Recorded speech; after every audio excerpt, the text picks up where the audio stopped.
to another Youthful Solutions Conversations with Tanya Global. It is my pleasure to be here. I want to thank you for all the likes, the shares, the feedback. I am very grateful. Sometimes we do this work and we wonder if it makes a difference. But when we see the lives of the young people that we work with and the families and the communities, when we see some of the nonprofits and the companies that have been born, that are continuing the work, that is encouragement. And so I want to respond to a email that we got at youthfulsolutions@gmail.com asking us to talk about violence, youth violence, specifically in schools.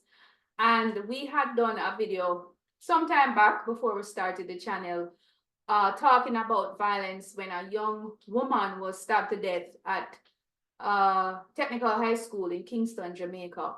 And it was a very sad experience watching it as a youth development worker, as a mother, to see that happen and to see the responses. And there is no one person that is to be blamed. And so in this video, I want to unpack the issue, because we can be very reactive when we talk about youth violence, whether it's in schools, in communities, and we see different articulations of that violence. Because in my way of looking at things, youth violence, teen pregnancy, youth substance abuse, they're all mediums that young people are speaking. It's a negative language, but they're speaking, and they're speaking with the tools that their society has given them.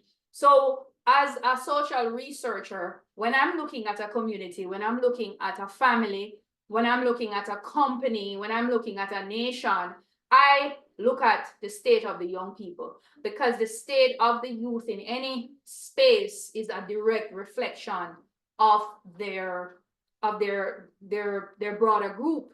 And so I always say to us that we all come with ideas that define youth, right? And define youth as it relates to issues of crime and violence. And so when we see the violence that's taking place in Jamaica and other developing countries in relation to youth and youth violence in schools, in more developed countries like the United States, we see a phenomenon. And we call it a phenomenon because it really isn't seen anywhere else, where we see mass shootings in schools being done by young people as a result of bullying, or as a result, same root issues as the young people in developing nations like Jamaica, but being played out in a very different way, a much more impactful way, very horrible way. And we see the conversations about gun control.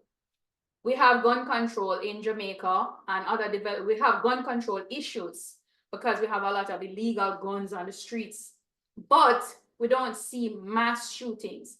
So when we're unpacking these issues of violence and how they play out, we have to look at the root cause. We have to ask ourselves why. Why is a big thing I do as a youth worker? I'm always asking why. Why did this happen? And I always try to get to the root cause. We call it problem analysis. And so we have to ask why. When we look at other countries like Japan, like Belgium, I use those two because they have low incidences of crime and violence, but they also have a different way of dealing with crime and violence. We are generally across Singapore and other countries, we see low incidences of youth violence, youth crime, especially in schools. And there is one phenomena that we see connecting the reason, but also how we deal with youth violence can give low numbers, but it's not that it's not there. And so in a system like Belgium, the young people have other redirection pathways that they are open to, they're given, they have access to those pathways. While in Japan, the incidences of violence are low. And so we have to look, I've looked at several countries because I believe in evidence. I don't believe in just speaking because, you know, in Jamaica we chat a lot and we don't chat. No, I believe that we also have to have some evidence to support what we're saying. And what I see playing out in these countries that have low violence, and there are quite a lot of other countries that have low violence, Finland and other countries across Europe, even in Africa, there are a few countries, you know, so across the globe, there are countries there that are having low youth violence.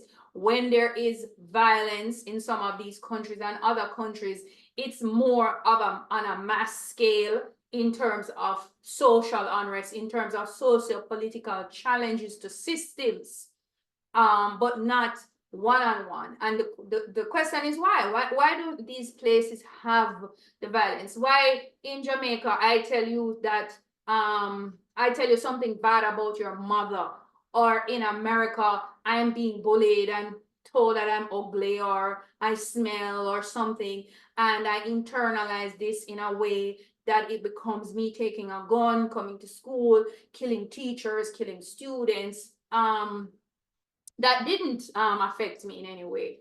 Why didn't I protest? Why wasn't this a socio-political issue that I was able to rally others who have been affected and protest the system? Because it might be more than likely a result of a system and a culture. And that is just it. It is an absence of a culture. So when we are looking at countries that have low incidences of youth violence, or, you know, there are conflicts, but the way how the youth deal with these conflicts, what we find is a strong culture, a strong value-based culture, where I, as a young person, recognize that I am a part of a collective. I am a part of a family. I am a part of a community. I am a part of a nation. I am a part of this school system, and there is a responsibility that I have to myself, to my family, to the teachers, to my fellow students, and to my nation. So if I have an issue and I am having a recurring issue, I am able to engage this issue on a different level. Violence then is not the solution to my challenge. I hope you got that. So culture is very important. And we see in a lot of developing countries, a lot of formerly colonized countries, where our cultures are being eroded. Our cultures are being eroded through globalization. A lot of people are thinking, okay, because we're not economically growing, because we have certain economic hardships, then let's throw out everything we have. Let's throw out our sense of community and collectivism. And we all in some way look to the American culture because they are the leaders in terms of mass media and entertainment. And so this entertainment, these messages, mass media messages are promoted, and we find that young people globally are adopting these messages as their primary value system, as their culture. There's a globalized culture being created, which the response to challenges is violence. It's not let us engage because this belongs to us, because the other people in schools are my family, they're my community, I'm a part of this. There is that individualistic idea that I am me by myself without anybody else. And so we see in countries and families, you know, that there is lower incidences of youth on youth violence and just generally youth violence. The underlining factor is that there is a strong culture, and culture is not, it is not easy to facilitate and enable cultural development, but it is very easy to enable the deterioration and the breaking down of culture, especially now in an era of technology. And so we see in countries like Singapore and Japan, we see heavy investments in the government, not in just entertainment and an idea of entertainment, of culture and culture as entertainment, but culture as a way of life. Culture in the way we deal with our recreational spaces and we think about recreation, culture in terms of our lifestyle or eating, making the foods that are culturally known to be good, affordable, accessible. You know, we see the cultural way in how we respond politically to ensure that all groups, most people across the world think you just have one style of election. Like you just vote and there is a winner, there is a mass winner and a loser, and the winner leads. And yes, some of the losers are there, and it's mainly a two-party. We don't know that in other countries across the world, they have other styles of election and electoral processes that ensure that although you are a small group, you are still reflected, you are still represented, because they respect the cultural dynamic of their society. And so we have countries like America, North America, where a mass idea of culture is being pushed and overpowering other minority cultures. And so there is a less unity, there is less embracing, there is less collectivity in smaller groups as well as in the larger group in terms of appreciation for culture. Growing up in Jamaica as a young person, we heard music from all over the world. We didn't just listen to reggae music. We heard music from all over the world. And so we grew up with a sense of appreciation for music. And our music has impacted other genres of music globally. So we grew up with an appreciation. We grew up in a society that had mixed races, different races, the Chinese, the Syrians, different races of people. And so we grew up, yes, we all have myths and biases that we apply. Of course we do, but we also grew up with a greater appreciation for others. That is eroding. And with that comes the inability for us to appreciate each other. So when we have conflicts with each other, it easily becomes violent. So culture is the underlined basis for the lower rates of youth violence in some countries than in others, promoting that sense of self. Marcus Garvey said it. He said that people who do not know, have no idea of where they're coming from, cannot know where they're going. So our young people can't know where they're going if they don't know who they are. If there is not a greater investment in history curriculums, in curriculums that teach young people not just where Marcus Garvey was born, but also what was his philosophy, what made him great. I had to come to the United States to learn the greatness of Marcus Garvey. Yes, as a Jamaican, I had to come to the United States to learn about the greatness, the philosophies of Marcus Garvey. And so that's where it starts. And so schools have to develop a culture. I always say the administrator in a school is very important because that administrator sets the tone for the culture among the teachers and the culture among the students. So as administrators and faculty, we have to ask ourselves, what's the culture that we're creating?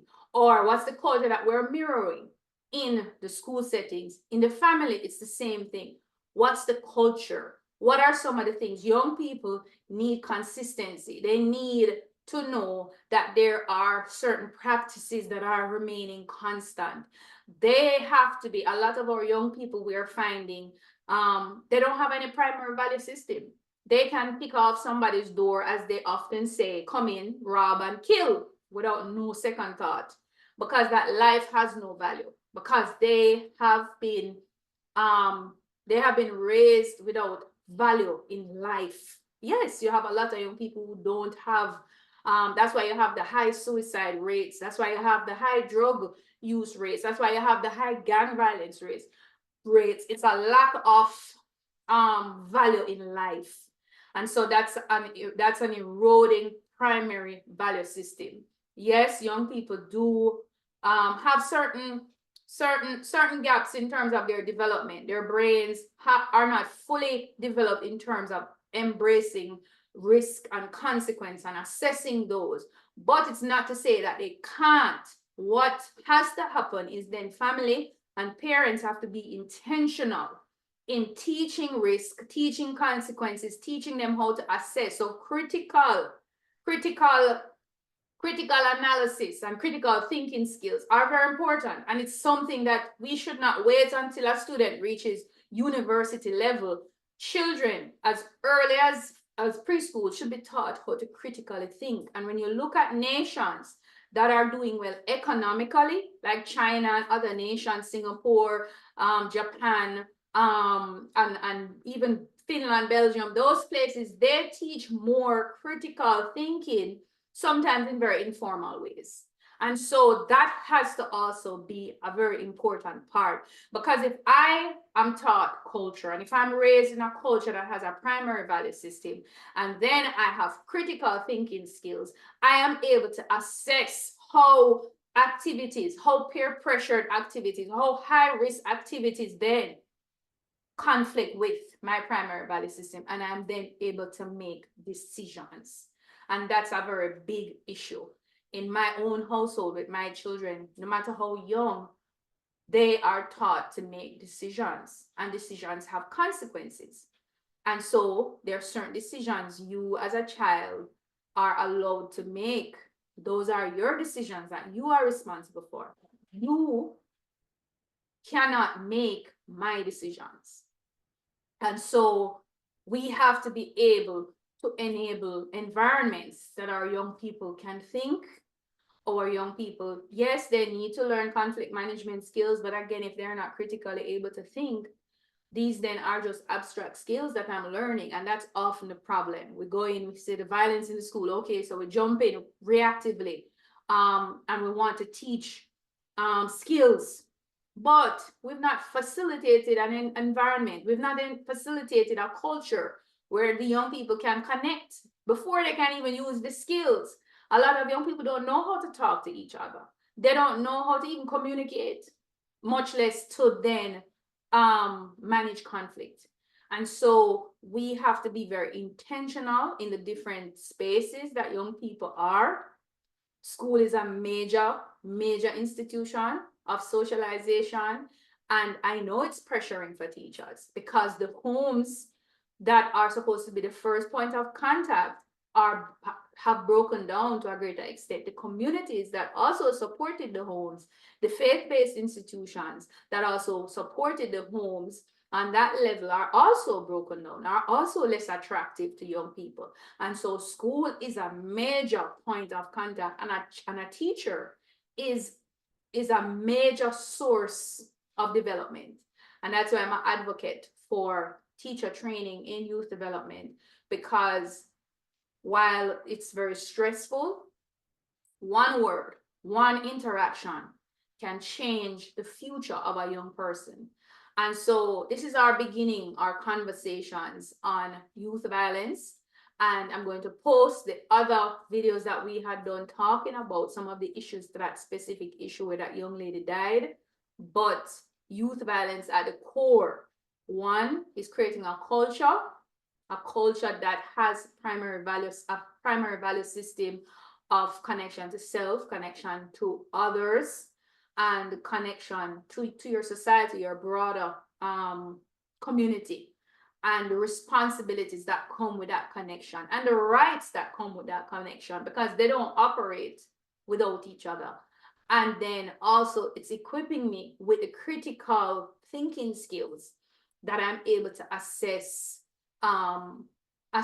experiences that confront culture, that confront the core of me as a person. And I am able to assess, find the root causes of that, and be able to deal with it. Because a lot of our young people, if they were able to do that, would see a dramatic shift in gang violence, youth on youth violence in schools, mass shootings, if our young people were able to just have that basic. And so that's my tip. That's my tip today. The culture and the critical thinking skills are very important in in engaging young people in terms of youth violence. And so again, I am Tanya Global, and we have been having a conversation in our Youthful Solutions group. And so thank you again, and we will continue this conversation. So have a good day.